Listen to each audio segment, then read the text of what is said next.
nós já temos alguma noção de como funciona uma derivada e das propriedades básicas dela, então vamos usar isso para resolver um problema real. Um problema que você pode pensar assim, na vida real mesmo. Então vamos supor que eu jogue uma pedra num lago. Quando você joga uma pedra no lago, isso vai criar uma onda, né? E essa onda, ela vai se propagar.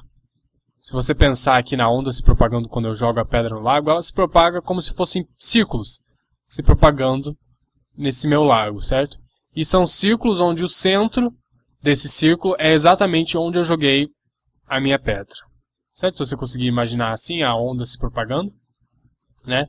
E aqui eu teria o raio inicial, né? E o raio vai aumentando conforme a onda vai aumentando. Ok. Vamos dizer que eu fale para você que a onda se desloca a 2 metros por segundo. Essa é a velocidade da onda, né? Se você puder imaginar aqui, a velocidade da onda aqui é 2 metros por segundo. E o que eu vou perguntar para você, é, imagina que a área que essa onda faz, tá vendo? Essa área aqui enquadrada por esse círculo. Conforme o raio vai aumentando, né, por causa dessa velocidade, essa área também vai aumentando, certo? A área vai aumentando cada vez mais. O que eu quero saber é o quanto a área está aumentando. Naquele exato momento, o quanto a área está aumentando quando o raio for igual a 3 metros.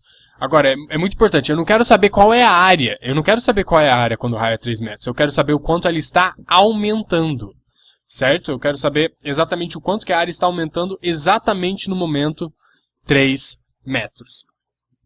Então, vamos pensar no que eu tenho aqui. Eu tenho aqui essa velocidade. Certo? O que é essa velocidade? Essa velocidade é de quem? Quem que está aumentando aqui?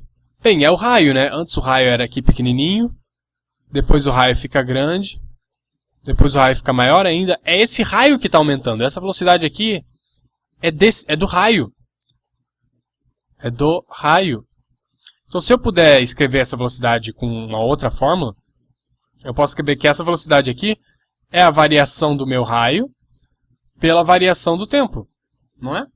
Ou, como a gente está lidando com cálculo e com a movimentação instantânea, né, eu vou querer saber a área, o quanto que a área aumenta instantaneamente, a gente pode falar que essa velocidade é a variação de R conforme a variação de T. Lembra? Derivada e cálculo tem a ver com coisas variando com relação a outras. E a velocidade, a gente já viu, ou pelo menos eu acho que eu já expliquei, que a velocidade é uma derivada. Certo? Então aqui, ó, isso aqui é simplesmente o quanto que R se desloca, o quanto que R aumenta com relação ao tempo. É isso que essa derivada está falando. É a inclinação, né, do gráfico, que é o tanto que o R aumenta com relação ao tempo. Certo? Então eu tenho a derivada de R com relação a T, e eu sei que ela é 2 metros por segundo. Ótimo. E o que ele está me perguntando? Ele quer saber o quanto que a área está aumentando, certo? Quando o raio está a 3 metros. Então o que ele quer saber? Ele quer saber quanto que vale a variação da área com relação ao tempo, né, o tanto que ela está aumentando com relação ao tempo, quando o raio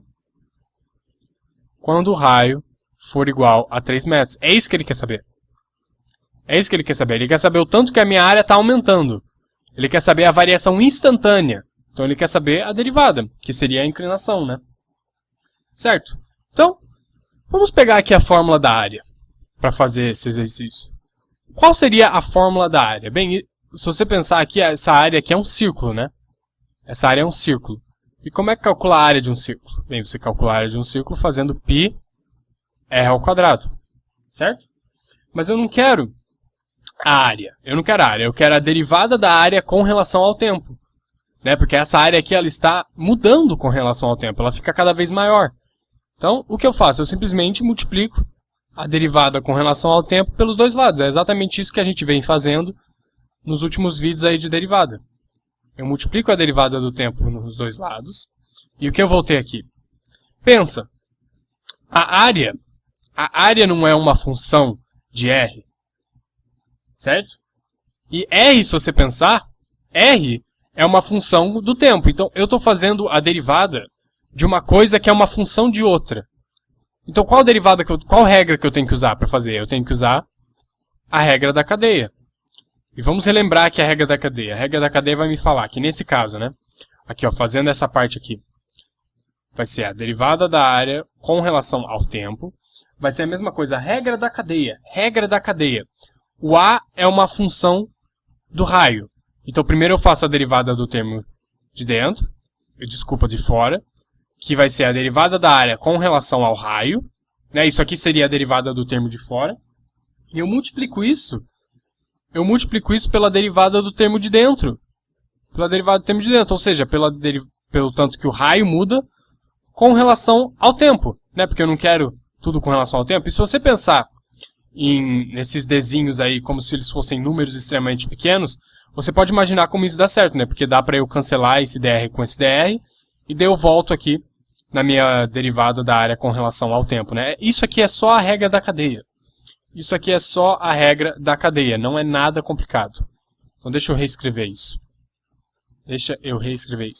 Então eu tenho que a minha derivada da área com relação ao tempo, tanto que a minha área muda com relação ao tempo, vai ser o tanto que a minha área muda com relação ao raio, vezes o tanto que o meu raio muda com relação ao tempo. Isso aqui é simplesmente a regra da cadeia. Isso aqui é simplesmente a regra da cadeia. Bem, isso aqui a gente sabe. Quanto que a minha área muda com relação ao raio?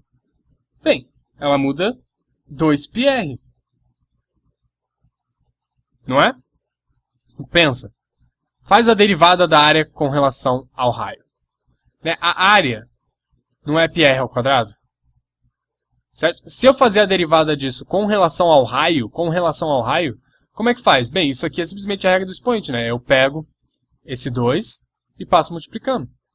Fica 2π e eu diminuo o expoente, né? Fica 2πr. Isso aqui é a derivada da área com relação ao raio. Certo? Então eu posso substituir isso aqui por 2πr.